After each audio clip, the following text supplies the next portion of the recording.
White house में Ukraine के राष्ट्रपति जेलेंस्की और यूएस के राष्ट्रपति डोनाल्ड ट्रंप के बीच तीखी नोकझोंक का एक वीडियो वायरल हुआ, जिसमें दोनों ही देशों के अध्यक्ष जो हैं वो आपस में बहस कर रहे हैं।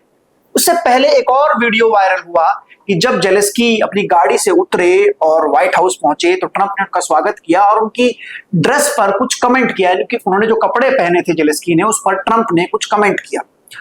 और ये जो वीडियो है वो सोशल मीडिया पर भयानक रूप से वायरल है। अब इसको लेकर चर्चाएं जो हैं वो भारत में भी हो रही हैं, इसको भारत के परिवेश में भी जोड़कर देखा जा रहा है। लेकिन बड़ा सवाल ये है कि आखिर ऐसा क्या हुआ कि ट्रंप और जेलेंस्की के बीच इतनी तीखी बहस हो गई और जेलेंस्की बीच में ही बैठक छोड़कर चले गए। नमस्कार, मेरा नाम है गौरव पाल, आप देख रहे हैं भारत लोग। दरअसल खबर कुछ यूं है कि जब से अमेरिका में राष्ट्रपति चुनाव हुए, डोनाल्ड ट्रंप वहां के राष्ट्रपति बने, तो डोनाल्ड ट्रंप जो है वो अपनी जो वैश्विक नीति है उसको लेकर खूब काम कर रहे हैं। और डोनाल्ड ट्रंप जो है वो एक व्यापारी हैं, तो व्यापारिक रूप से चीजों को देख रहे हैं।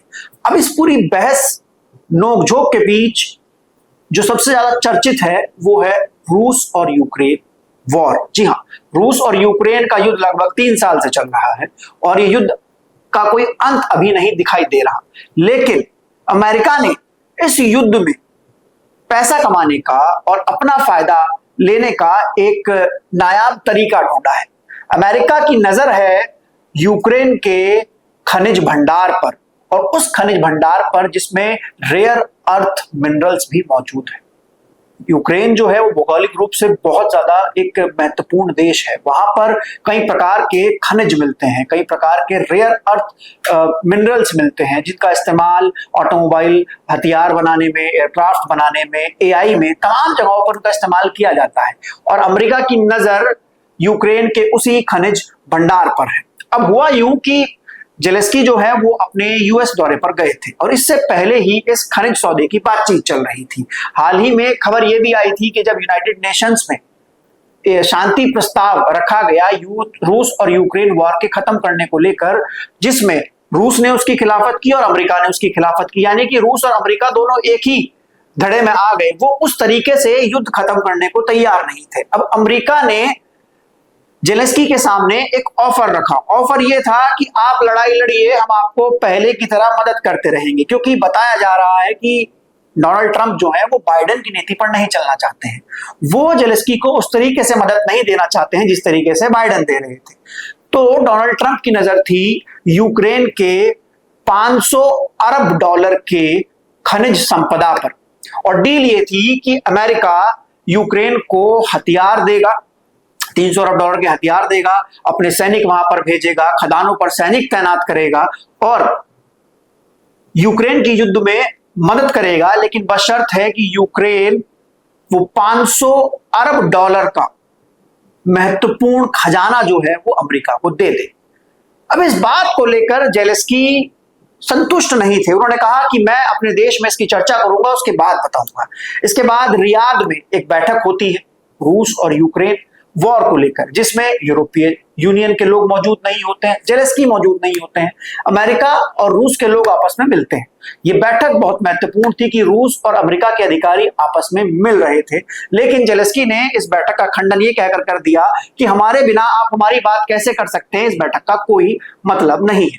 अब जब यूक्रेन के राष्ट्रपति व्लादिमीर जेलेंस्की यूनाइटेड नेशन पहुंचे तो वहां पर चर्चा हुई इस खनिज सौदे की, और वो बहस में वही दिखाई दिया। अमेरिका ने यूक्रेन से कहा है कि आप अगर हमारी मदद चाहते हैं तो आपको वो बेशकीमती खनिज जो हैं वो हमको देने पड़ेंगे। अब जेलेंस्की जो है वो शायद वो खनिज देने के हक में नहीं है, क्योंकि अमेरिका का इतिहास देखा जाए तो सामने ही आता है कि अमेरिका जहां जहां युद्ध होता है वहां वहां पर देशों की मदद करता है, लेकिन उसके बदले उनसे बहुत ही ज्यादा अद्भुत और मूल्य चीजें ले लेता है। कहीं से तेल लेता है, कहीं से गैस लेता है, कहीं से मिनरल्स लेता है, बहुत सारी चीजें। लेकिन आखिर अमेरिका की नजर उस भंडार पर क्यों है? जी हाँ, मैं आपको बता दूं कि 2030 तक अगर क्लाइमेट चेंज की नीतियों को बात की जाए और उनको पूरी तरीके से लागू कर दिया जाए तो बहुत सारी माइनिंग ऐसी है जो बंद हो जाएंगी। तो ऐसे में 2030 के बाद जो रेयर अर्थ मिनरल्स हैं जिनकी मांग इंटरनेशनल मार्केट में बहुत ज्यादा है, तो बताया जा रहा है कि अगर क्लाइमेट चेंज की नीतियों को पूरी तरीके से लागू किया गया तो आने वाले 2 दशकों में उन मिनरल्स की मांग इतनी बढ़ जाएगी कि उनकी जो कीमत है वो 2 गुना से 3 गुना बढ़ जाएगी। तो ऐसे में अमेरिका जो है उन रेयर अर्थ मेटल्स को, मिनरल्स को हथियाना चाहता है, अपने पास लाना चाहता है। अभी अगर देखा जाए तो चाइना का दबदबा है रेयर अर्थ मिनरल्स पर, जिसकी वजह से चाइना हथियार उद्योग में, आर्टिफिशियल इंटेलिजेंस उद्योग में, टेक्निकल उद्योग में, तमाम चीजों में अमेरिका को कड़ी टक्कर दे रहा है। अभी कुछ दिनों पहले हमने देखा भी था कि सेमीकंडक्टर को लेकर भी अमेरिका और चाइना के बीच एक बहस हुई थी और अमेरिका और चाइना ने ताइवान को मना कर दिया था कि तुम अमेरिका को सेमीकंडक्टर बनाने के लिए रॉ मटेरियल नहीं दोगे, जिसको लेकर एक तीखी नोकझोंक अमेरिका और चाइना में दिखाई दी थी। लेकिन अब जो अमेरिका है वो रूस को अपना दुश्मन तो मानता है, लेकिन उस तरीके से नहीं, लेकिन व्यापारिक रूप से उसका सबसे बड़ा दुश्मन चीन है, जिसके पास रेयर अर्थ मिनरल्स हैं। तो ऐसे में कहीं ना कहीं चीन पर अपनी निर्भरता कम करने, चीन के मार्केट को डाउन करने को लेकर ही अमेरिका जो है वो यूक्रेन के रेयर अर्थ मिनरल्स को पाना चाहता है और उसका सौदा हथियारों के बदले कर रहा है। अब जेलेंस्की जो है वो यहां पर फंस गए हैं, क्योंकि जेलेंस्की को यूरोपियन यूनियन का भी समर्थन प्राप्त है और यूरोपियन यूनियन जो है वो इस पूरे मामले में इस समय बहुत ज्यादा जूझ रही है। जो यूरोप के देश हैं वो इस युद्ध की वजह से जूझ रहे हैं, क्योंकि वहां पर ईंधन के दाम बढ़े हुए हैं। तो ऐसे में यूरोपियन यूनियन चाहता है कि युद्ध जल्दी से जल्दी खत्म हो। जेलेंस्की भी चाहते हैं कि युद्ध खत्म हो जाए, लेकिन उस तरीके से नहीं जिस तरीके से रूस और अमेरिका चाहते हैं।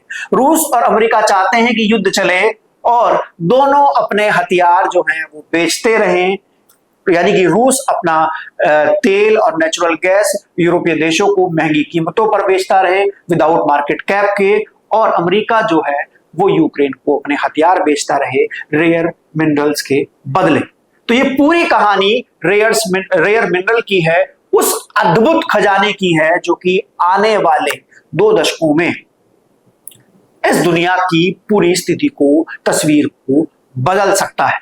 तो इस पूरी खबर को लेकर आपकी क्या राय है? आप लोग अपनी राय कमेंट सेक्शन में दर्ज करा सकते हैं। तब तक के लिए चलते हैं, फिर मिलेंगे दूसरे वीडियो में। धन्यवाद, नमस्कार।